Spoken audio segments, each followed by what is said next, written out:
This week's episode of This Week in MMO is brought to you by Netflix. For a free 30-day trial, head on over to netflix.com/GameBreakerTV. GameBreaker TV.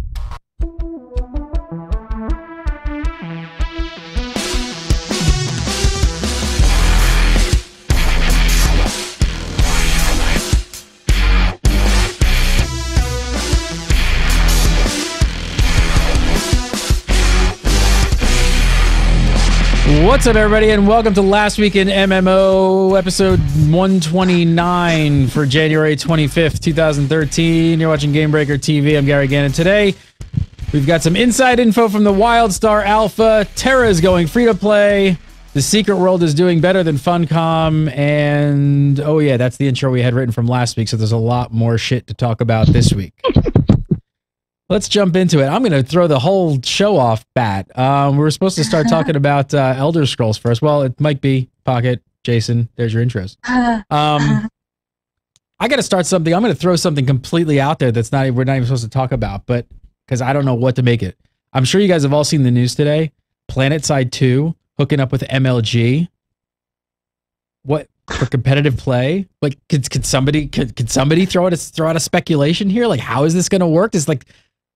This is not something I ever thought we'd see with PlanetSide 2 esports. What could they do? How could they make this work? Would it just be like whoever can take and hold their crown for X amount of hours or days? Like, I feel like because of how long the battles are supposed to take, like, it would just... Yeah, like, how would you even do that? Like, what would you do? What would be the goal? Take over an entire continent? I don't know. It's the most like the news hit this morning, and it's definitely the news of the week for me. That's just like out of left field. I don't understand it. How would they? You know, people are speculating that they might make smaller. Was there some rumor or something? Not rumor, but was there something said early on that I'm forgetting about? I saw somebody post something about early on before beta or something. They had originally talked about some sort of like smaller instances for smaller outfits and squads. Like, do you think that they would like take the engine and build like smaller maps and have them almost just FPS map style? Because then we threw that out. I was like, that's not PlanetSide though, right? Like that's not really. That is Halo side. Yeah, free faction Halo side. I mean, if you had fewer people, it could work on a smaller map, maybe. I mean, it's still the same basic. I mean, even a smaller, like a quarter of the map would be, you know, whatever, 2 kilometers by 2 kilometers square. It's a pretty big area, so. It just means if you have your galaxy drop, you know, you get there in like 3 seconds, drop them all off. So, I don't. Hillary, do you have any? It would have to be some sort of squad versus squad play. You wouldn't be able to just get a whole bunch of randoms on one side versus a whole bunch of randoms on the other and be like, okay, all the randoms win, yay! you could have like 100-person teams, maybe. Is it going to be like? You think it's gonna? I mean, are they going to keep it squad versus squad versus squad? I mean, is it going to be 3? Is it going to be 2 squads? I don't know. So many questions. I want more info. It really came out of left field. I was just like, does this make sense? I mean, I'm sure they have an idea how they're going to make this work, but not a game I expected to kind of break into the esports arena. The one thing I will say, though, is it's extremely watchable from when they were at PAX and they had, I think, Maggie and Total Biscuit up there. Like, they were kind of casting it. They were showing on, and they had, you know, video screens of various parts of the battle. And Maggie did that just last week on her stream. She had she just had like God mode. She was running around, flying around, looking at various battles. It's great to watch. It's a very visual game, but yeah, I don't know how you'd actually structure the gameplay part of it. I mean, has there been any sort of rumors or anything about esports features coming to the client in an upcoming patch with cameras and control and things like that? I haven't heard anything. Maybe not something they just let anybody use for I think for obvious reasons, but it sounds like, I mean, after watching it when Total Biscuit and them were casting it, it was very interesting to watch. You get to see kind of the troops move. It almost felt like you were watching this kind of you're watching like a Command and Conquer match, except for every individual unit was a person, which was very, very cool. So I could see how this could kind of have that feel. Or whether they have like commanders where people could actually look from that camera and basically be the RTS person to be like, you guys move over here. That would be awesome. That would be awesome. We should do that. I can only picture this working if they get a smaller map. Like, there's no way this is going to work if they don't get a smaller map with squad gameplay. Unless they want to make, like, the Woodstock of gaming, and you just camp for days and days watching one match. Well, that's the thing. They leave the map size really large. I mean, it's going to take forever for squads just to find each other. It's like they're not even going to know unless you said, like, unless they do base it around a central location like the Crown or something. Like, somebody's got to take and hold it. I don't know. Can't wait to see more. But if you guys didn't check out the news, it's on GameBreaker TV. Go check it out. We posted it today. Yes, PlanetSide 2 is going to be going into MLG. So hopefully more info hits this week. The other really big news this week, obviously, Elder Scrolls Online accepting beta invites now open. Did you guys do all your beta applications? Everybody in? Yeah, I applied 9 times. Bother. You applied 9 times? No, I'm just kidding. 2. You're not even supposed to apply. You're in press. Or actually, they ask you if you're press. Yeah. Oh, but You I'm skipped. with my guild. Oh, technically. Technically, I'm with my guild, and so What'd you my think of that guild has whole, applied. What'd you think of that whole like average, above average, excellent rating on your application regarding your chances to get it? I've never seen that before. I think it encourages lying. That is the first thing I thought of. That's the first thing I think, because you're just going to sit there and just change these answers until it's like my chances are going up. You know that the more text that you put inside of that box, I feel like the more text I was putting in that box, the higher my thing with my average, my meter would go, whatever it is. What would you call it? No, that's seriously it. Yeah, I was so above average, and then I typed like 5 paragraphs, and I became excellent. I'm like, yes. words. Exactly. What are you guys feeling about TESO? We haven't talked about it in a little while. A lot of info dumped last week as well. So they announced the beta invites, and then there was an interview out there with Matt. I forget his last name. Fiore. I always forget how to say it. But we covered that as well. A lot of new info dropped on the game. Lots of interesting stuff. Jason, you covered a lot of it. What would you think? You watched the interview as well. What was the big tidbit you think that came out last week as far as news goes? Oh gosh, let's see. What did I put? And the crafting stuff we didn't know about that, so it sounds really interesting. I don't know if you guys have heard this, but so basically what they're talking about is that the crafting of items is not going to necessarily come from one specific area. So it's not like dungeons are going to be the best to get best in slot. It's not like NPCs are going to be best in slot, and it's going to be a combination of different, as they call them, faucets. So different ways. So it sounds as if they're really going to encourage that you're going to go do dungeons, and there's going to be materials dropping in dungeons instead of Uber Sword of over 9,000, and you're going to need those materials. You're also going to need to go to maybe a vendor and buy certain Uber materials, and you're maybe going to need to do some. What was the other third thing that they talked about? It was dungeons, vendors, and something else. Vendors, crafting dungeon, crafting dungeon, vendors. And crafting, and you're going to actually have to do a combination of things to then be able to craft Uber Sword over 9,000. So I like this approach. I mean, especially for people who maybe want to be specific crafters, it means that it sounds like they're going to have to interact with a lot of other people who maybe do other things, like just do dungeon running and kind of have oh my God, a social element to the MMO. Oh yeah, one of the things that we really, when we were talking about it a little bit afterwards, said, talking about people doing achievements, getting everything done. He said when people hit 50, we want them to be interested more in breadth than in depth with lateral progression as opposed to vertical. And that's, I guess he meant vertical progression is maybe about a third of what you can do. That was just like a wild guess. That was a really interesting quote. But yeah, I was like, to get the max level, you do everything you need to make your character great, and you're still only a third of the way done. I don't craft. Well, that doesn't even pertain to crafting. That doesn't even pertain to crafting, though. So yeah, the quote was that if you hit max level at 50, you've only kind of done about 1/3 of how far your character can progress with your breaths and your abilities and things like that. So you're going to be working on all your abilities up to 50. You hit 50, and then with your breaths and all that kind of stuff, you're going to have still 2/3 of your character progression is going to be post that, which sounds really interesting. And he actually talked about saying that it was almost going to turn from to more of a horizontal progression once it hits max level, which is kind of interesting that it's going to be like this vertical progression to 50 and then almost a horizontal to after that.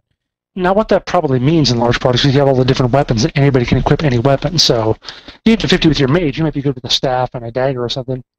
He doesn't know how to use a greatsword. You could teach him how to do that, whether you're going to want to, whether it's going to matter. Maybe not that important, but that might be a lot of where the other 2/3 of the stuff is. If you look at an Elder Scrolls game, every character can do everything basically. You have 20 skills or whatever, but you're only going to play with 5 or 6 of them probably as really primary stuff. You could master all the rest if you get your character at level 800 or whatever, but you're probably not going to. But. And again, he wouldn't say anything they're specific. including that into it? Yeah, well, probably. Well, he wouldn't say specifically in the interview, but he really did make it sound, Mike, like that people were really going to be surprised. Like it wasn't just going to be, they've been touting this, like you can use any weapon, use any magic, like kind of create your character the way you want. And I think people thought it was just going to be limited to sort of weapons and armor. And he says they're going to go way beyond that. I don't know. It sounds like they're alluding to like they're really going for this true Elder Scrolls. You can branch out into any tree you possibly want, like we felt sort of in Skyrim.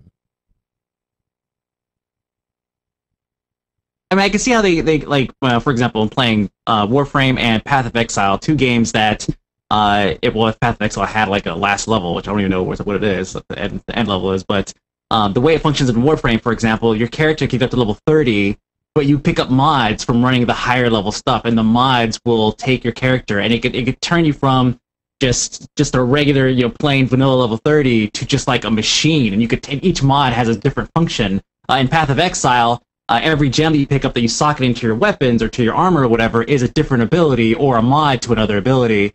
So let's just say if hypothetically if level 15 was the max level of Path of Exile, I could still continue to go and collect different gems and change my character completely, just based off of like if I meet the stat requirements or something. So yeah, there's if that's what he's referring to. I see what Jason's saying. He's basically saying, oh well, yes, that's only a third of what you could do because you could go through and unlock everything else that you're probably not going to use, right? Isn't that kind of what you're saying, Jason? Yeah, kind of. Yeah, but the other side of that is maybe they're just making it so that you do have that horizontal progression where you could tailor your player based off of like mods, like percentage to stats, or just like different abilities, or modding the abilities, or whatever. There's different ways to do it, and it makes sense to kind of create this, it's like kind of like the pseudo end game, or guess which is basically a grind in a sense. Have we seen MMOs that have really pulled that off in that kind of a way? That's that granular and that with that much choice? I think the only thing that kind of comes to mind somewhat maybe possibly is Eve with the amount of mods and things like that in that game, but it sounds like a balancing nightmare for an MMO. That's probably why we haven't seen it, because it's really hard probably for a lot of them to balance. We see that a lot in regards to skill trees, but not in regards to modding your gear. A lot of, take WoW for instance, you have certain things you want to make your class better at whatever you're doing, your class and spec. So if you're a disc priest, you want, certain things over if you're an unholy, or not unholy, shadow. Sorry. It sounds like the Secret World, doesn't it? I mean, it sounds a little bit like the Secret World that we heard pre-Secret World coming out. Remember when we first saw we first saw that wheel, and they were like, you could do whatever you want, and you could unlock anything and do anything. And then we got the game, and we're like, no, not really. Like you have to kind of move into those areas. Yeah, I mean, you still eventually can't. There probably already is somebody who's unlocked all the stuff in the Secret World. But the thing about it, that the balance issue is, of course, you talk about it, you still can only have 7 of them. So even if you do know them all, same in Elder Scrolls, even if you're a master of every weapon, you can still only use one weapon in a fight. You only wear one suit of armor, so. So does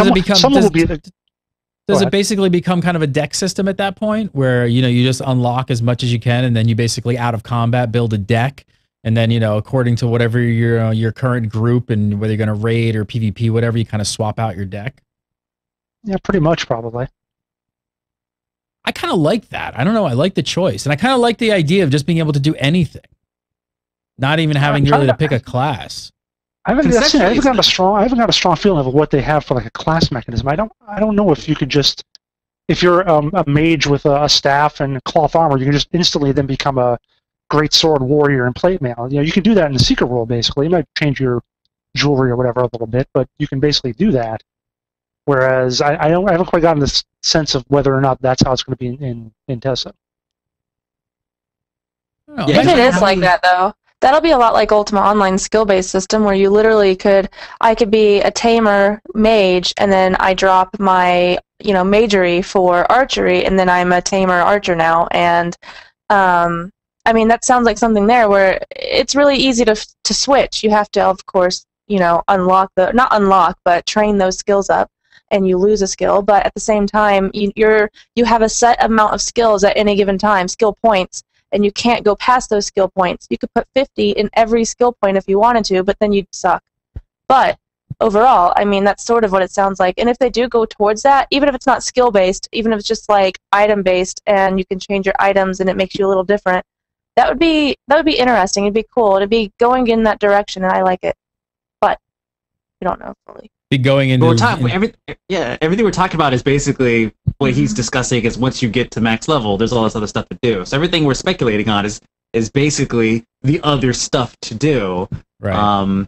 And I'm sure there's going to be more than that because what we're speculating on is kind of like, okay, it's on core abilities, the core features of any MMORPG. Like that wouldn't be the only thing they would have. Hopefully, there's a lot more out there. I mean, we're going to hopefully see soon. Core features, but I guess in the sense of flexibility, because I think that's one of the things is that early on when they came with some of the press a while back, the first thing they started getting a little bit of flack from the community was about that it didn't feel like Elder Scrolls, right? And part of that was going to be like little things like there was no first person. Now I think that's changed, right? Isn't there a first person option? I believe that's confirmed. Correct me if I'm wrong. Anybody? I don't know. Chat room will tell me. I thought it was confirmed that they're adding first person. You could choose between third and first. So I hope that's true. I'll watch chat room. But things like that. And I think the thing is also like, if you're coming out of it, obviously coming out of something like Skyrim, you're used to the flexibility of just like going down any of those, doing all the different shouts and like, holding a sword, shooting a fireball, like doing whatever you wanted to do. And I think that the flexibility, if they don't have that like completely open feel that people will be like, this doesn't feel like Elder Scrolls. I don't know. The more and more I hear about TESO, I'm getting excited. They're still saying they're into a 2013 release date. Hopefully that sticks. Well, I mean, if you do the math on it, if they're taking beta apps now, do you think the beta actually begins in about 2.5 months, like March, early April? And then how long can that go? Another 3-4 months? So, I mean, we're looking at maybe even like Q3, if you kind of go by that. Because I think but when you're in Q3, you're too close to Christmas. Nobody, and really, if you think about this holidays, Guild Wars 2. I mean, so was Secret World. Secret World was July, so it's true. And there's what else is coming out? I don't think there's a whole heck of a lot coming out for Q4 Christmas this year. I mean, possibly. I think we're going to see a Guild Wars 2 expansion. We're probably going to see a Blizzard announcement in November. Yeah. Yeah. So I don't know. I'm saying it's going to be. I think it's going to be a Christmas release. Elder Scrolls Christmas release. I could see the commercials now. All right, let's talk a bit about some more SOE stuff. So John Smedley dropped a bombshell of a quote over on Gama Sutra about EverQuest Next. Check this out. It said players will get their hands on an actual release version of what we're doing late this year. And I don't mean a beta. Talk about what? If it's not beta? I don't know. What do you think? What do you think he means by this? Is he playing with words? Is hands-on at convention? Is this a release? What exactly does this mean? It means probably alpha. Convention or alpha. It's not a beta. There you go. It's not a beta. It's an alpha. Convention. It's a tech demo. PAX. What do you think? You think PAX? You think we'll see something at PAX? Hands-on? Yeah. PAX Prime at least. We're going to be doing a release something this year. What is that? Yeah, we're going to get our hands on it sometime within the next couple conventions this year. He says an actual release version. He calls it an Right. actual release version. That doesn't sound like alpha. Like an actual release. Alpha is not an actual release version of a game. Oh no, I was being facetious with the alpha thing. I mean, do you think we could? I'm do you sure- think we could I'm sure actually we're gonna see see- this in 2013? Like hit the market? Just come out of nowhere? Just boom! EverQuest Next is out. Well, why not? I mean, Because it's I mean, been we like don't- years of hearing nothing, and we still don't. We haven't even got like a well, I know it's screenshot true, of the right? new. Like Like not even like a month ago, 2 months ago, where he said that they had stripped down and redid the entire thing from the ground up or something, right? Yeah, it does seem a little fast, but it's difficult to really gauge what fast is now when you have like SWTOR with their 2 years of PR. Like it's kind of really tilting the scales there. Anything that comes out in less than a year is now like, whoa, that was fast. That just came out of nowhere. Took less than a year. So yeah, I'd say it probably is doable. What do you think about? Do you think it's possible that we've heard Smedley and the SOE crew talk a lot about emergent gameplay in MMOs and having? It seems like they're really on this kick of allowing the players to kind of guide the path and create the story behind their games.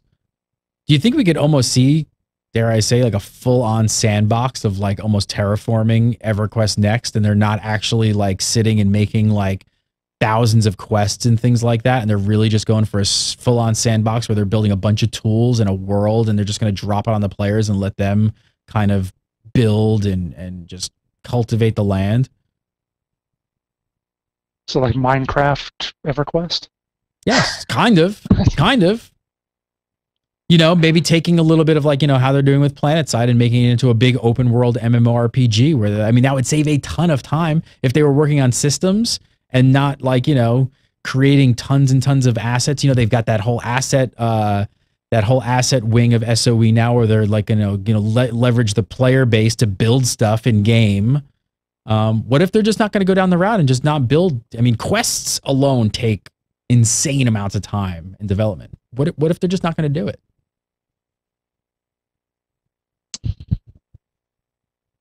I mean, obviously, if you take out the thing that takes insane amounts of time, then you're kind of cutting back on dev time total. God, would that be interesting? I mean, it didn't even Eve came out, even CCP came out, and not like it was an announcement or something like that, but they said that the universe was generated using just some algorithm that they just chose, almost at random. And that's how they generated the universe. It wasn't even like they went in and they just kind of hand placed every single planet, mining node, and all that stuff. They just kind of and just generate everything. So yeah, I wouldn't see why they wouldn't just build something like that. Just let other people go in. I can't see terraforming though, because you would just have big, just rock dicks everywhere, and that's all you would see, just everywhere. It would happen. Whoa! Maybe I don't mean terraforming in the sense of full-on Minecraft where you could literally place blocks and build things, but I'm saying like, you know, with this asset store, maybe, you know, you have mechanisms where players unlock buildings and you can place things and build things, but maybe there's structure around that. It's not literally from like block by block. I don't know. It kind of goes with like in the past year, we've been hearing Smedley talk about this whole thing, and it seems like they're really on this. Someone in chat brought up an interesting. They mentioned demo, and it's like, could we get like just the first 5 levels or something, or one little piece of a dungeon to be the release version or whatever? A demo's not a beta. Yeah, I mean, you see it you don't really see. Usually, we think of demos in MMORPG. The beta is sort of the demo. It's what you try out, but you know, other PC games have actual demos. So maybe that's something that you do. Hillary, where do you stand on all this? Do you want to see EverQuest become like a full-on sandbox? I don't picture something that has quest in the name or in the title not having questing, but maybe that's just me. But like having guild yeah, like someone else said, never quest. But I would love to see them not have questing, and because questing, put questing in games, that is a lot of resources. It's not just dev time. That's a lot of resources that get put into questing. It's like the majority of your build-up in the game. And so if they put all of those assets towards something else, that would be just amazing. And I think a lot of gamers would like that, because a lot of gamers do get tired of just questing for the first, month of playing a game. At the same time, though, it's EverQuest. I can't really picture them getting rid of questing fully. Well, if it's all player-generated content, then it's obviously going to be like player-generated. I guess you could say goals or whatever, right? I mean, wouldn't that kind of make sense? I don't know. I'm also thinking like, I wonder what the hardcore EverQuest community would feel about something like this, because the hardcore EverQuest community wasn't super happy with EQ2. and they really like to live in their world. Like the hardcore EQ peeps, like it's a world, you know. I don't know. They might take to something like this with a huge RP element and allowing the players to kind of really pave the way for the game. I don't know. I mean, with a statement like this, saying, you know, we're going to later this year, actual release version. He says, I don't mean a beta. I mean, we've got to start seeing some assets come out of this camp, like in the next, I don't know, 2-3 months. I would say something. They got to start showing us some sort of screenshots, or I mean, it's been forever. That's why he just like, I don't know. Maybe a 2013 Christmas release. That'd be crazy. I don't imagine them releasing this year. I honestly don't see it. I don't see that happening at all. I picture them having like chat room and like Jason said, having a demo, and I picture that demo being set up on mini terminals at PAX Prime. That's what I picture. It could be a release candidate, and they just take the first, 5 levels or just the starting area. WoW did that a lot. They would just have like the new area of whatever expansion, and you could go in and play it for a certain amount of levels, unless you were a hog and you just stay there the whole time. Anyway, but I could picture them doing that at PAX and just building that hype, or maybe even E3. We don't know. We shall see. Who knows? All right, next up, good and bad news for Trion Worlds. The good news is they picked up Arche. If you guys have been following Arche, Trion is now teaming up with XL Games, and they're going to publish the game here in the West. We haven't been covering it a ton. I think we're going to cover it a bit more now that we know it's definitely coming out and everything. But here's more of a sandbox MMO from Korea. Have you guys seen much of Arche? You guys following it? Anyone? A little bit. Yeah, I watched a video of a guy building a boat. It looked like it took probably 2 hours of him swimming out to the dock, laying down supplies or something, coming back to a crafting station, like forever. It was interesting to watch because he was basically adding more and more elements to this thing to create like one solid piece, and basically in the end he ended up with a boat with like a machine gun on the front or something, spear gun probably. It was very Miami Vice. It was pretty awesome. But it was cool to see that that those elements existed, and this guy was actually just sitting there just doing this over and over again. His bag was loaded with crap. I can't imagine where he got all that stuff or how long it took to accumulate that. But still, it was interesting. What I've seen so far looks interesting, but that's all we really know. What do you find interesting? What's interesting you the most? Is it mostly the sandbox elements of kind of the? Because they're kind of showing off just that aspect of it. Seeing like the trailers, like the gameplay style trailers, are visually it looks good. And then seeing, a lot of times when you have like, shiny, you kind of miss out on some of the other stuff. So seeing the shiny and then seeing more of the crafting end, like how detailed it can get, just to me, it's like, okay, so you went here and you went here, so I'm certain you probably have a lot of stuff in between too. That's kind of nice to see just from the surface. Hillary, what do you think of what you've seen so far? From what I've seen so far, especially from the environment standpoint, it looks a lot like Rift in the environment, I think. That's what I noticed whenever they were showing off like the footage, just going through like the fields and the canyons and stuff. And so from that standpoint, I was like, wow, this looks really familiar. A lot of this kind of looks like the style that Rift used. And so it's also, one thing I really like about this is that so many people predicted that if it got picked up, it would get picked up by NCSoft.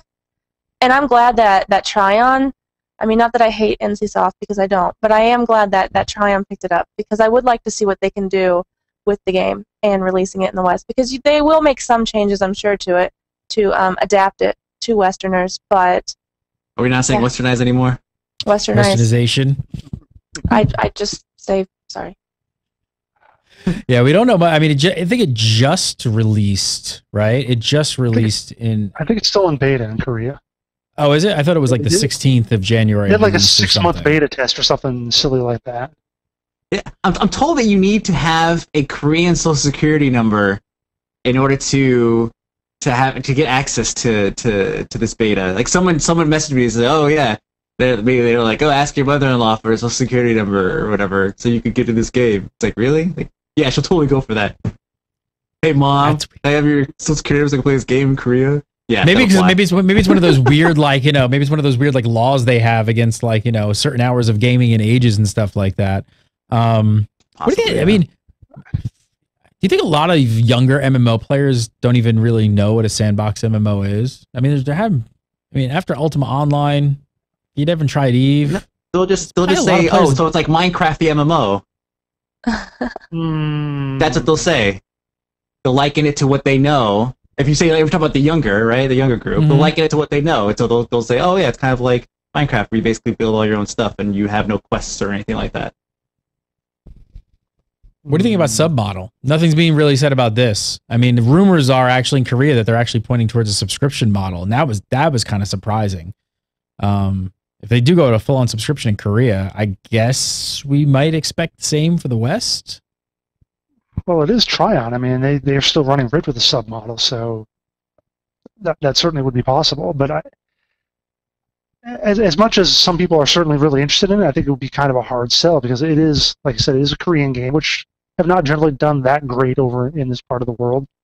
And it's, again, this different kind of gameplay that, like you said, a lot of the younger kids just aren't that familiar with. They aren't as familiar with that style of game. So getting them to try something new that they probably haven't done before will be a lot harder if they have to pony up $60 and then another $15 a month or whatever.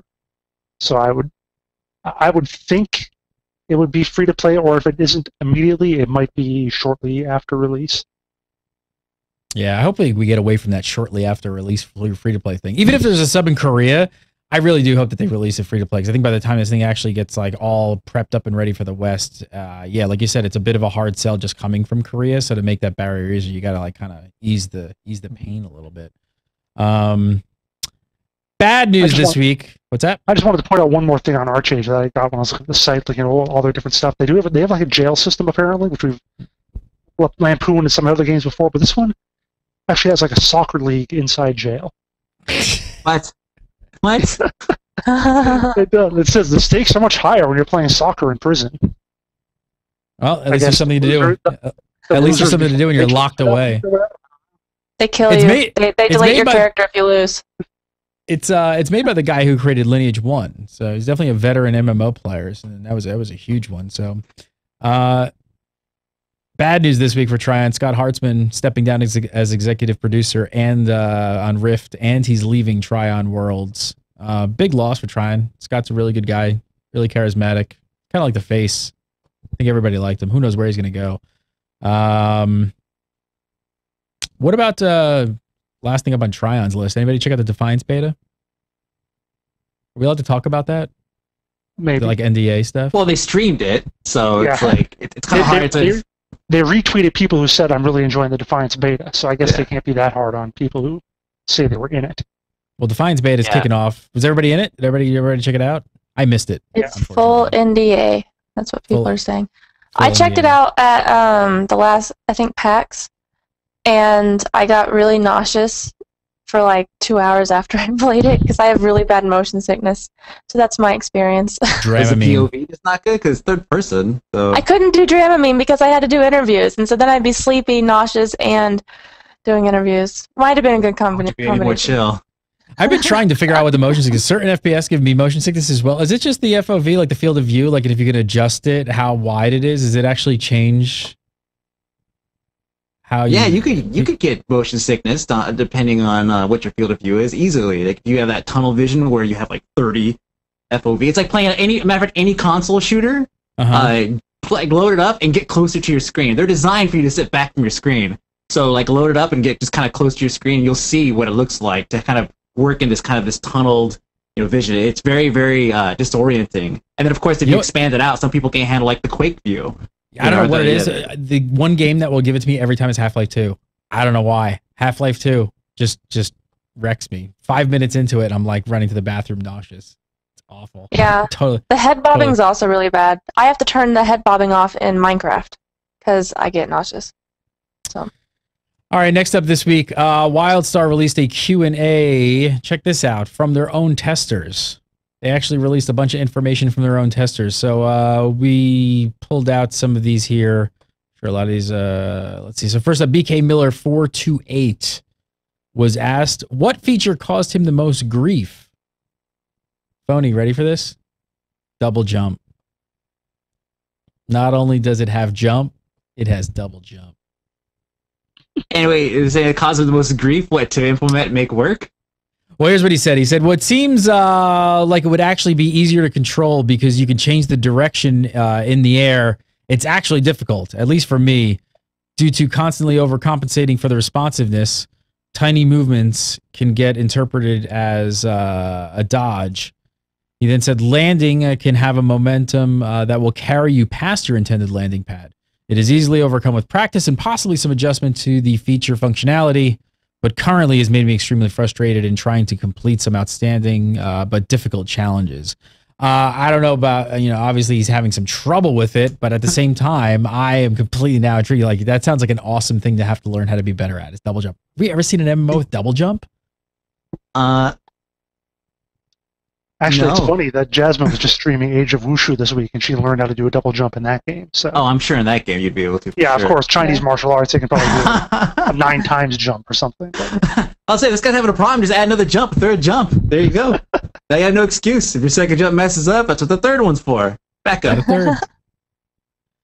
I mean, it sounds kind of like this. The guy might be frustrated. Does it sound like that there's going to be a lot of jumping puzzles and things like that, platforming in WildStar, kind of like what we've seen in Guild Wars 2? Is that what you're thinking? Coming out for a while now. What's that? Didn't they just release a? I saw a video or some screenshots of a jump puzzle type setup where there's all these tiles and smoke moving and everything like that. You're talking about WoW? Yeah, and WoW. Yeah. Oh yeah. No, now we're talking about Yeah. WoW. We'll go from WildStar to WoW. Yeah. Wait, Yeah, I just said kind of like how WoW was doing also. But no, Yeah, it's something that we called. It was like, oh, if it's gonna be popular in Guild Wars 2, right? And people love it, which people do love it, then obviously other games are gonna start picking it up and be like, why didn't we think of this before?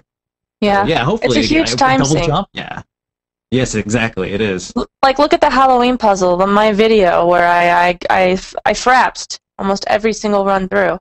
And I did 5 hours, over 5 hours worth of that jump puzzle for Halloween. 5 hours spent doing one thing. And Wow. you get You're crap patient. at the end. You are patient. You spend 5 hours trying to do one jumping puzzle. I try like 3 times and I'm done. I'm like, I'm out. I can't do it. yeah. Pocket. I want to. I'm probably gonna pick it up on PC because it looks like so much. But I don't know. I might just get totally frustrated. How was the longest you Apparently- spent in trials? Huh? What's the longest you spent on one track in trials? I think about 5 hours or so. Oh my god. 4 or 5 hours. Yeah. Wow. Yeah. And, That and, sounds- and don't ask me how much of that time was spent on one obstacle. Hillary, you're gonna say something? Oh, I forgot. The clock tower. Apparently, it was designed so the majority of people that did it wouldn't complete it by either giving up or they just wouldn't have time. So, like, that's how difficult. I am in the Big- majority. Yes, me too. All right, next up, Jonathan Dana was asked what of the many enjoyable things in WildStar did he actually find less entertaining? Less entertaining. Yeah, he said, personally, I find the path of the settler the least enjoyable. It just doesn't seem to fit my playstyle. Just can't seem to get into gathering resources and building stuff to augment towns and outposts. This is from a hardcore crafter. He says, who enjoys the gathering and building of things was rather surprising to discover. I didn't enjoy it. I know others will absolutely love it and dislike my chosen path of explorer. Looking into every nook and cranny is just not what they are into. So he actually goes to talk a little bit more about the beauty of the path system and how you can really play the game however you want to play, which sounds really interesting. I mean, basically, I don't know. The thing that Jonathan sounds like he finds least entertaining is something that none of us really have to do at all if it's not your play style. First world MMO problems right there. Right. Well, he does try to justify it by saying that he's a hardcore crafter. Hey, I like PvPing. There's some games I get in and I just don't like the PvP in that game. It could be for any amount of reasons. It could be one thing that's throwing me off. And it's the same thing here. He's a hardcore crafter, but what element of crafting is what it triggers for him? Is it the redundant, running for resources, or is it the creation portion of it? Is it the progression through creation? Like, what element is it that really grabs him that's missing from this? Like that, if he was able to kind of narrow it down, like this feedback, it's very open-ended. He doesn't narrow it down to what it is that's missing from it. And it's just kind of, well, I can't really take anything from it. It sounds like it's just not your thing. Do you guys think that maybe some of the paths that we've heard about in WildStar really aren't what they seem to be at first glance? Like maybe just because it's called the Explorer isn't necessarily like the crafter experience. Maybe it's something new and kind of different. Do you think that it's something that is misleading, so because it confuses people, they should kind of reword it? Or do you think that it's like what are we trying to get at here? Like, I don't know. Well, I'm saying it's actually, I don't know if this is this necessarily the path for a crafter? I mean, he's talking. It's the Explorer, right? Was he talking Explorer or Settler? The Settler. It's the Settler path. I don't know. Maybe it's just that they're not really. Maybe they don't fit into these like super confined boxes that we're used to in other MMOs. That's what I was thinking. Is that you look at what he's talking about? Being in the Settler, where he talks about settlers about building buildings, structures, and so on, which seems to have some aspect of being a crafter, but so does being an Explorer. That has some aspect of being a crafter, which is crafter being that we recognize from other MMOs. So yeah, how do these fit into the notion that we have of how MMOs should be? And you heard a lot of the same things about Guild Wars 2. It's like people think I'm supposed to go from location to location to do all the quests, and you don't necessarily do that in Guild Wars 2, but it's what we've been taught to do for so long that trying to introduce some new concept maybe just doesn't work with preconceived notions. That's kind of what I was getting at. Thank you for. Yeah, well, I just thank you for spitting out words that I was trying to get to. But that's actually what I mean. It's like the expectations of what some of the associations that maybe some of the gamers are making to some of these paths aren't necessarily fitting into the exact boxes of like what we're used to in games. And I think it could be a good thing. So he just kind of assumed that this was going to be the crafting path and went for it. Yeah, well, yeah, if you go for Explorer, I picture WoW's version of exploring, or even Guild Wars. You go out, you explore the environment, you find things, you gather things, and you find jump puzzles that take you 5 hours. But Settler, I picture someone who doesn't do any of that, kind of. Sits around a lot. Yeah, sits around a lot. They settle. They settle. They meditate. They just sit around and meditate. Claim land. All right, next up on the list, Andreas Scholten was asked if the classes in Wildstar feel different enough. He said absolutely that they do. Let's gonna skip down here a little bit, though. There's a part here, there's an interesting quote. He said, the nice thing about the mechanics is the fact that you can change out your abilities at any time outside of combat, as long as you own the ability. This makes how you play a warrior completely different than the warrior next to you. So it's not just different between classes, you'll also see different mechanics within the class. What do you think, Mike? Are you a fan of this? Sounds like this is sort of the deck building approach that we've seen similar in Guild Wars 2. It is. It's funny how this sounds interesting, right? Because you could build, because you have this limitation, so you have to build and maximize each slot, whatever that's going to be. And it's funny, like what it says warrior, and I just think, okay, yeah, play WoW. I had like 50 abilities.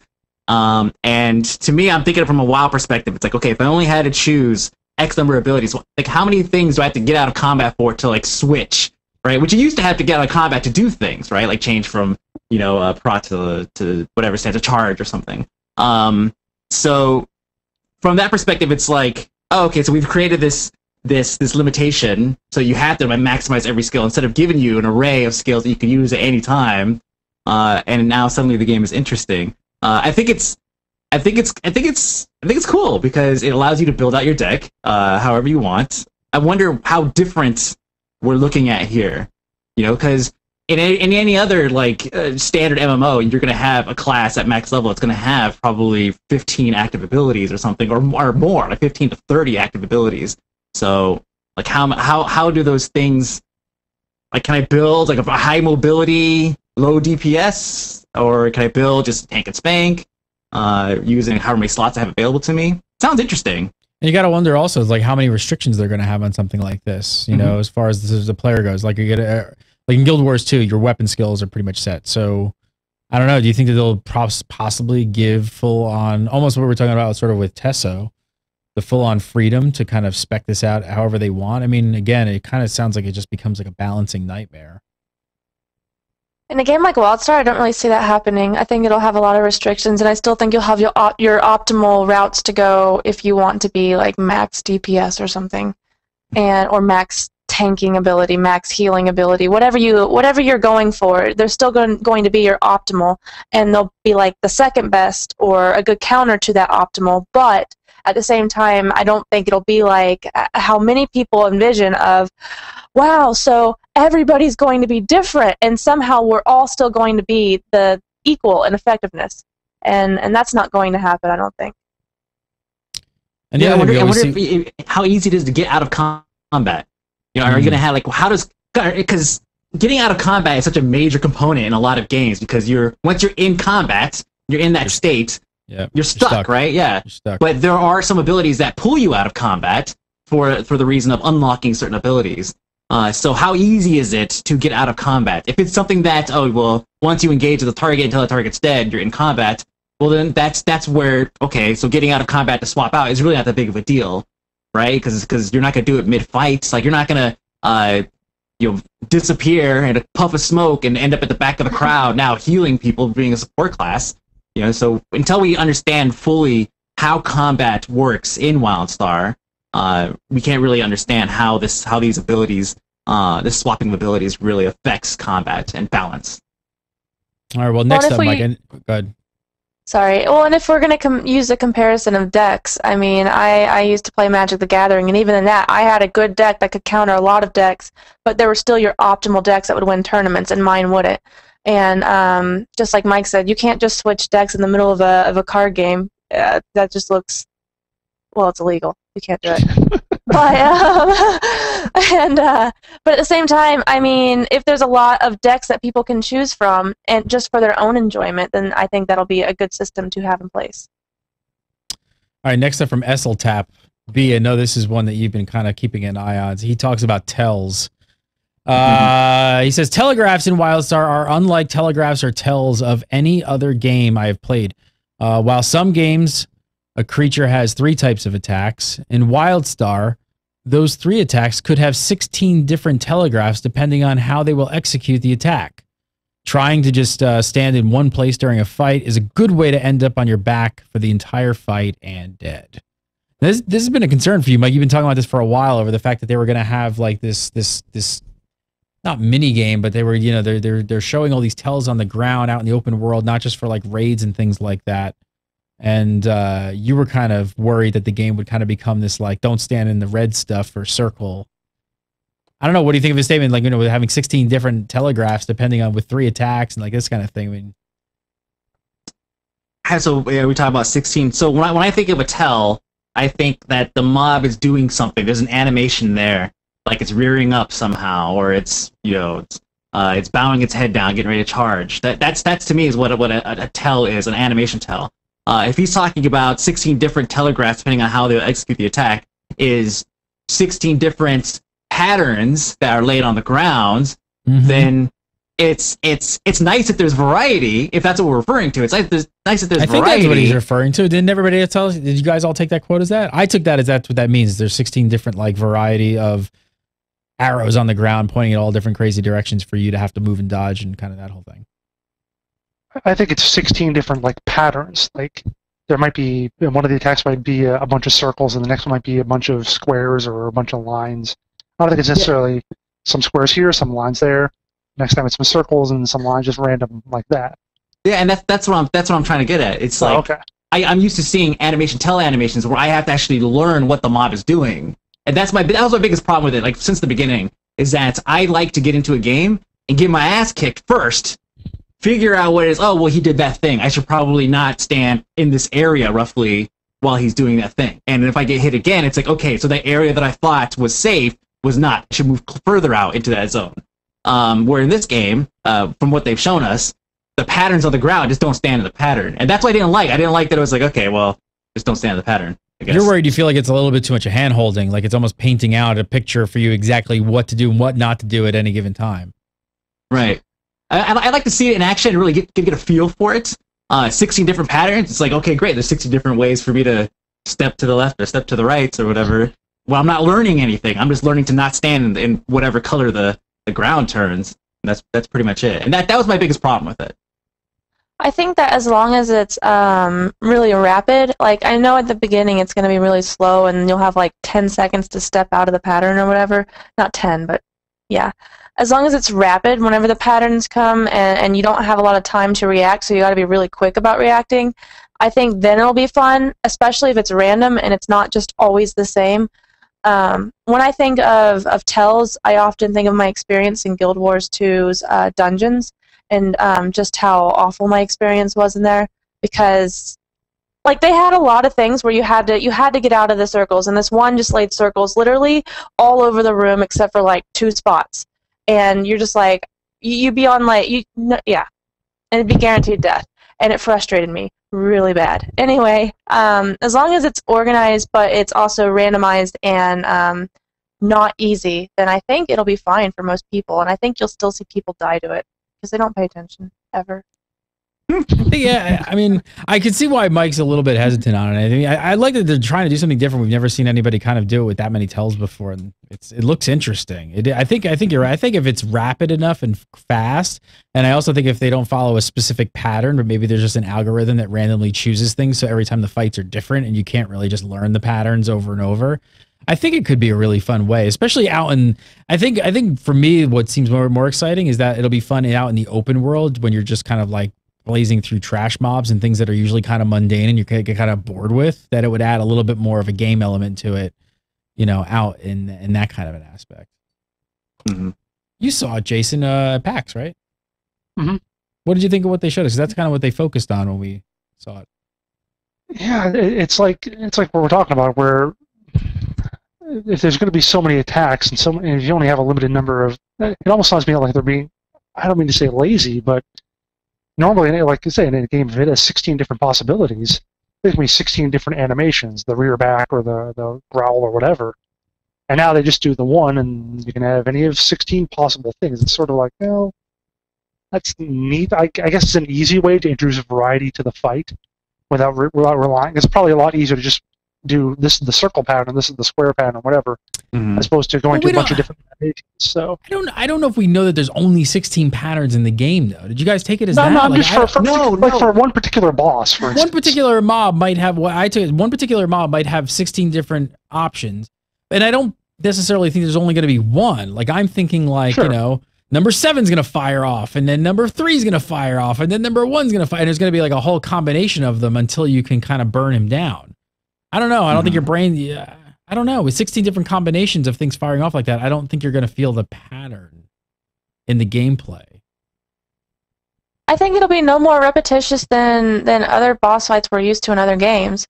I mean, a lot of these boss fights, that's how we get used to them, is we memorize what they do and when they do it, and then we get used to countering that before it even happens.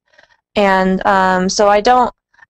This makes it seem like it is going to be different. Like it is going to, you can't just memorize, you know, okay, you know, he's going to lay down fire, then he's going to turn around and punch the healer, then he's going to do this, and you have to dodge it in that order.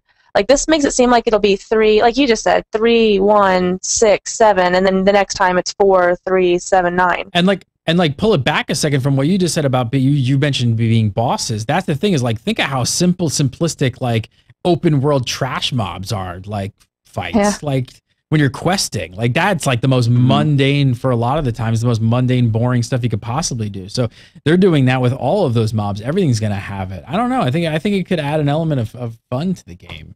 That I don't know. I'm looking forward to it. Hopeful. What's fun? What the hell is that?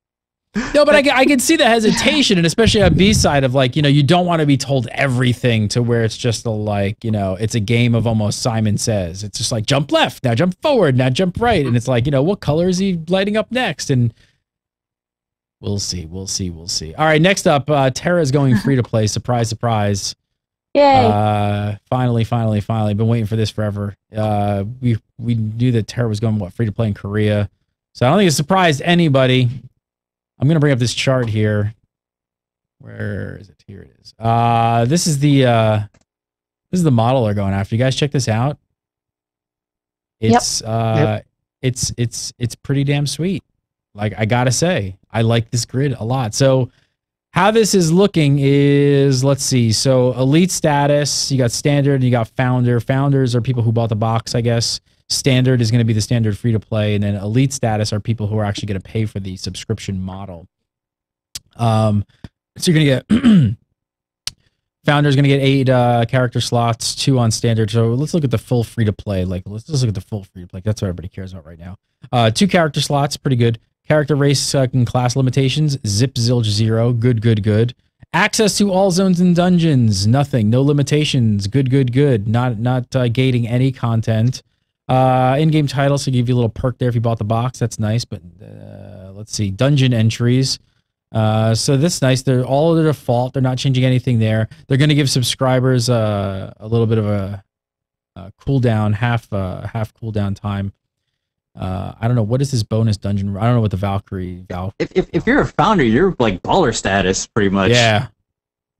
I mean, just look at the bank inventory slots, 288 slots, but everybody else has to purchase more.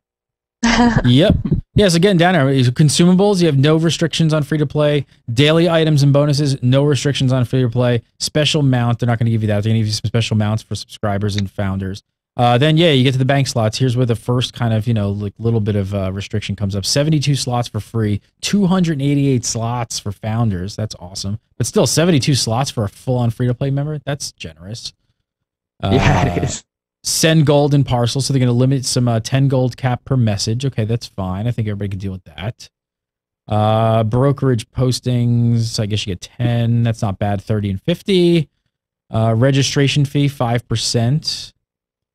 Okay, so the brokerage sales fee, they're going to charge an extra 5% for that. Store discount, no sales discount. This is, I have to hand it to Inmass. This is the proper way to set up a free-to-play game, is it not? Does anybody, I mean, this is, I look at this and I just want to like, just, who can we email at BioWare with this? And just be like, guys, seriously? I know. Can you take a look at this? Because your damn free-to-play grid is all wrong. And this one's actually all right. Like, this is really generous. It almost makes you want to play TERA again, doesn't it, Gary? It kind of Actually, does. I even looked at it too, and I was like, interesting. Because you know that you're actually going to, no gating, none of that. Like, I know that if I actually jump in, I could experience the game, at least the content there, and I don't feel like I'm gimped, and I don't have to buy slot bars and all this stuff and all this other crap. You jumped back in, Hillary? Yeah, my quite a few of my guildmates and I rejoined, and we rejoined right before the announcement, and like 2 days afterwards, we're like, oh my god, it's going free, we won't have to pay anymore. But we get baller founder status, so that's okay with me. But I'm really excited, and there are some things that, of course, founders and subs get versus free to play, but it's not, like you said, it's not content blocking. They aren't saying, you can't PvP, you can't, do raids. You can only sit there and look pretty. Exactly. Yeah. Yeah, really amazing. They're letting you. They're not restricting content at all. Like not like raids per week or access to leveled areas or whatever. It's. I think that's kind of close to what Ion did. I think their model is kind of similar to this as well. The only difference is, like you're looking now, the elite status gets double the daily entries, and their cooldown is halved on dungeons. So. There are some perks. There's perks, sure, there's perks, but there's not like actual gimping. Like they're leaving standard free-to-play members kind of at like the base of what we're all used to and what we feel like, and with with the bank slots restrictions and some other little things. But I don't know. This is the way to set up a free-to-play grid. I don't know. More companies should look at this and just this will make people feel good about it. I think probably I think I might play TERA. I think that's what this story comes down to. No, I think a lot of people are going to get back into it. Cross the squirrel in TERA. Oh my god. Oh, that'd be awesome. Squirrel has to play a Papori because he already pretty much is one. So talking more about some free-to-play stuff, apparently going free-to-play has been really done really well for the secret world. So obviously you still have to buy the box element, but since the conversion in December, the game has sold 70,000 more units apparently, and that's huge for Funcom right now in the secret world. So they revealed that they said player activity has shot up by 400%. Big numbers. Not so good news coming out of Funcom though. Behind the scenes, looks like we're going to see some more cost reduction. That's what they're saying. Cost reduction methods. There may be closing and consolidating some offices. I don't know. It's gonna be interesting to see what kind of happens with Funcom in the next couple months. At least Secret World's definitely got a pickup. Again, they did a pretty good free-to-play model. It's just that every game, when it goes free-to-play, it's like another launch. It gets big influx, and they'll talk about how great they are on that first month. That's the goal. I know. Well, I know, but they'll talk about that, how great they are on the first month. How are they 3, 4, 6 months down the line is what I want to know. But it's just like when SWTOR or something comes out, it sold 2 million copies in the first month. And then what? Well, that's sort of how it works, though, with a lot of these games, is you have your major influx of players in the beginning, and then it goes down, and then they're like, well, I guess we should do something about it. And so then they go free to play, and then there's another major influx of players, at least for a little while, and who knows if it stabilizes after that point, but I mean, it will eventually.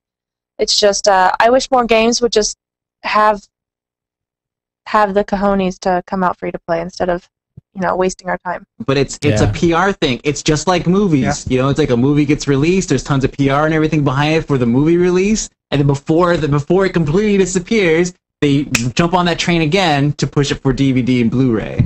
Like it's just like that. Mm-hmm. Otherwise, everything would go straight to video. The thing is, they kind of know that they've got this built-in audience that they can get a box fee from and X number of months of subscription fees from them, so they know it equates to a certain amount of money. But again, reading into a lot of the quotes we covered by Funcom in the Secret World in the past, has it been 6 months? Somewhere around months. They seem to have expectations that were vastly different than like what they ever kind of came out with. So I don't know. For the longevity of the game, though, could it hurt? Like if you release at completely free to play with a cash shop and you do it like that, and you kind of build like a really nice base over the long haul, could you keep more people and get more money out of them per month than you can by the grab right at the top? I don't know. I don't know what the financials look like on something like that. I think if it's a good game and a decent cash shop, I think usually they can do. And if it's a good game, a good cash shop, and they offer like a sub sort of system like we see in TERA right now, or that's coming to TERA, it's like I think that could actually be really successful in the beginning. I think that the game industry steals way too much. It's way too many ideas from Hollywood. And I really kind of get tired of it because I don't feel like a lot of these ideas, like, re-bringing out and making hype over a game, I don't think it's as successful with gamers because a lot of gamers get really jaded by people doing this to us constantly. I guess we'll never know until we get the spreadsheets. So we see they could be just sitting back laughing, going like, "Yeah, but you haven't seen the numbers. You have no idea. We're making money. They're just like, we're making money hand over fist." Yeah, who knows? I mean, maybe. Well, it makes you wonder if they had those numbers, like if they would have kept those numbers in the beginning. Like, I didn't want to play TERA and the Secret World because I wasn't willing to pay for those games. I didn't feel like I was getting what I wanted by paying. But if they had been free, I likely would have kept playing. Where do you sit now with games like you did not purchase the Secret World, correct? So you do not own it. No, I didn't. So where do you sit now that it's free to play? Would you be motivated enough to at least buy the box to then play it for free? Likely. I would be more motivated now than I would then. Like buy to play, buy the box to play. I'm okay with that. I would even do that with TERA. And the reason I went back to TERA is because I wanted to try it out, but also the reason I'm staying is because it went free. What about you, Mike? You didn't play the Secret World. Are you inclined to possibly pay for the box now? Oh wait, you did? You played beta, didn't you? Yeah, I think I did like 2 BFF reports on it or something. Yeah, but you didn't like. Okay, but you didn't buy the game. Did you buy it? No, you did. No, it for BFF. I didn't end up buying the game because it was mainly because it was just a time thing. I mean, it was a personal time thing. Like I knew I wasn't gonna be able to play this game at all. Like it was like right before a kid was born. Give me a break. But how would you feel now that it's? You think it's worth? Would you be motivated to buy the box now? Yeah, because you could get. I mean, it's on sale like all the time, and TSW's retweeting. If you follow them on Twitter, like they retweet all the time whenever there's like a sale somewhere. So you could get the box for probably like $6 to $10, which is a very low buy-in for a game. I thought the game was good outside of the combat issues. The game was good. Like I liked the atmosphere. I loved their mission system, the investigative quest. I thought all that stuff was really good. Definitely worth to buy it now. It's for as cheap as it is. Go in there and just knock out a couple of missions and just kind of immerse yourself into that world. It's pretty nice. But no, I think that MMOs just in general need to start They just need to start adapting to churn rates. I don't think I'm the only person that goes from game to game, right? Yeah, sure, we all do it for a living, right? Because that's what we do. But I think that gamers are kind of following the same thing because there's so much stuff coming out. There's always the next thing, the next big MMO to come out. So it's like 3 or 4 a year, or even more. So they need to adapt to that. So coming out with a sub, they have to look at, well, what other games are out right now with the sub that people are not going to get, like Pocket just said. She says, I don't think I'm going to get my value out of it. But if it was free, she probably would have. The value was what? That you weren't going to have enough time to really spend in it to pay $14.99 a month? Is that it? Are you asking me? Yeah, what I'm saying is, like, value out of it. Are you saying that you wouldn't be playing it enough to justify the price? Pretty much. Correct? It came out at a time when other games were coming out too, and of course I was going to move on. Exactly. So it's just churn rate. Like these sub-based MMOs are not adapting to churn rate of just the average gamer now. So it's like sub is just silly. If I was an MMO developer, I'd be jumping ship and making for single-player PC games. That's what I'm saying. Screw this MMO thing. Nobody's got hardly any hits. All right. I think MMOs they have a chance. It's just that one thing that you see, like, it almost became a trend of people saying, I played the beta, I enjoyed the game, but I'm going to wait until it goes free to play. I don't know how many times I read that on so many forums and comments on, articles covering the game. So many people saying, I'll wait till it goes free to play. They didn't want to buy the game. So I think it's becoming a trend also to not play the game until it goes free. So basically, dooming the game before it even comes out. I got a question for all you guys really quick. I love MMOs, obviously. We've been playing them forever. We do all these shows. We cover everything, so I'm not going anywhere. Let me ask you this, though. If they were to start making... I think all of you guys are single-player PC gamers as well. If you started seeing more games come out with, like, let's say they could expand the co-op, like Borderlands has, like, 2 has, like, 4-player co-op, that kind of thing. If they could expand co-op to, like, 8 or 10, and that was, like, the max... Would you just stop playing MMOs? Because, like, could you imagine, like, playing, like, Far Cry 3 with, like, 6 of your buddies or something? Didn't we do this on TWIMMO, like, I don't know, 10 years ago? We were talking about Star Wars Old Republic's, what was it? It's like 16 and 8 and 4-person configuration. And how it's like the groups keep getting smaller, right? And in DCUO, you have the duo stuff, right? So it's like the groups keep getting smaller. Players obviously are hooking up with just like 2 to 5 friends or less and going and playing games. Yeah, I think co-op games are where it's at right now. We see it with, like, Dragoness and Vindictus, and that kind of helps spur it. Spiral Knights. I mean, we have all these games where you have this kind of tight little co-op system, and it's funny because you see that in MMOs in, like, the smaller party-based stuff like Heroics and Dungeons or whatever. The co-op games, man, that's where it's at. Mario Brothers.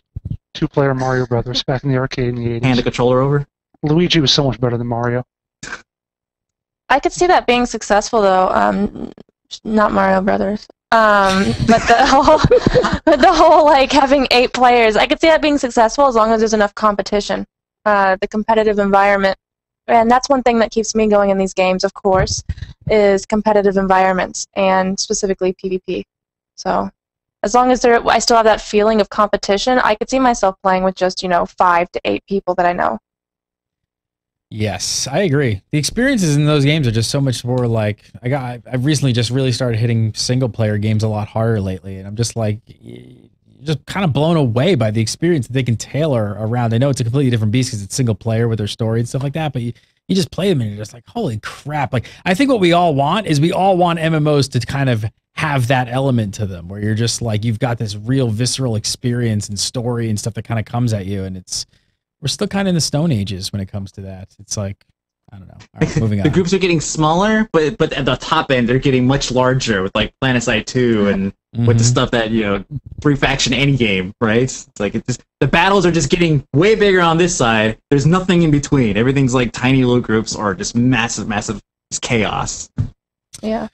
All right, last of this week, throw some numbers at you guys. This was surprising. What do you think of this? Story coming out of China this week that online gaming accounts for 90% or $9.1 billion of the industry over there. Mobile gaming, a distant second. And you guys, I really thought this would have been the opposite. I thought mobile gaming would have eclipsed online gaming. 90%. Don't they make the cell phones in China and then manufacture and then sell them over here, though. Foxconn. It's true, but that's just, manufacturing has such a there's a lot of costs there involved with labor and just parts, materials, and everything like that. That's what I'm saying, is that they make the cell phones, and we're the ones who actually buy them. So maybe that's why. Right, exactly. So where the profit margins lie, well, it's pretty low. When you're dealing with a virtual item, virtual anything, there is no cost. Everyone in Asia does everything on cell phones. I mean, so many other parts of the world, even the internet is so much faster in a lot of parts of the world on mobile than it is with broadband to houses and stuff like that. I don't know. I was blown away. I thought these numbers would have been opposite. Some of the other numbers, they said the Chinese games industry grew 35.1% year over year. So pretty big jump. Mobile gaming generated only $520 million of revenue in 2012. I was just completely blown away by this. I really thought it would have been completely opposite end of the spectrum. Now we know why so many. I think it will. It will. It definitely will pick up. Like we'll see it, move up and maybe even take over. I mean, wait, you don't think so? I think you're just too early on it, Gary. I think it's going in that direction for sure. I mean, all mobile? Yeah, I mean, I think it would probably pick up. I really thought it was already in that. I mean, now this makes a lot more sense of why you're seeing so many of the MMO companies, Blizzard, everybody's getting into China. It's just that's apparently the entire games industry are playing online MMOs. So I don't really see the whole charm in playing on a mobile. I'm usually checking social networking sites, emails, and I'm browsing the internet for to prove someone wrong in an argument or something. I don't really. The last time I played a game was obviously Pocket gets in a lot of troll arguments on the internet with people. But yeah, I mean, I don't really. The last time I used my phone to play a game, it was like the last Harry Potter movie that came out, and I was waiting for it to start, and I was playing Angry Birds, and that was years ago. Speaking of mobile games, I'm gonna plug Josh. Come over to GameBreaker TV. Watch Just the Tip.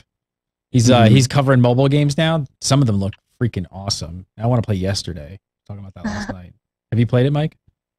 What is it? It's, I don't know, some like kind of RPG on your point and click RPG old school kind of thing on your iPad and stuff. Apparently he's so. Oh, is it the Order and Chaos, Champions of Order and Chaos, or whatever? No. It's called Yesterday. Is it the MOBA? It's called Yesterday. No, I think it's like a straight up like point and click RPG. Oh my god, I wouldn't be surprised if it was awesome, honestly. Check it out. Go over to GameBreaker TV and check out Just the Tip. It's called Just the Tip. It's Josh Allen's show where he covers a bunch of mobile stuff. There's a lot of good games in there. Jason Winter, follow him on the Twitter at WinterInformal. And of course, come over to GameBreaker.tv and read all his amazing work right here on the site. I may have an interesting interview for next week. Oh. Someone just emailed me a couple hours ago to talk about it. So teasing. Do we have any more tease than that? Anything? No? All right. No. Hillary Nicole, aka Pocket. Follow her on Twitter at Pocket Says. Where else do you want him to go? Just Pocket.tv, I guess. Pocket.tv to troll her and get into internet arguments so she could use her mobile device. Hug your mother. Mike B, aka Phony. Follow him on Twitter at aka Mike B. Go over his YouTube page, all that good stuff. GameBreaker TV. Right here. Go over to our YouTube page. youtube.com/GameBreakerNation. Sign up there and sub up so you don't miss anything. You can follow me on Twitter at, I forgot about Netflix. Go over to Netflix, get a free 30-day trial. Go to netflix.com/GameBreakerTV.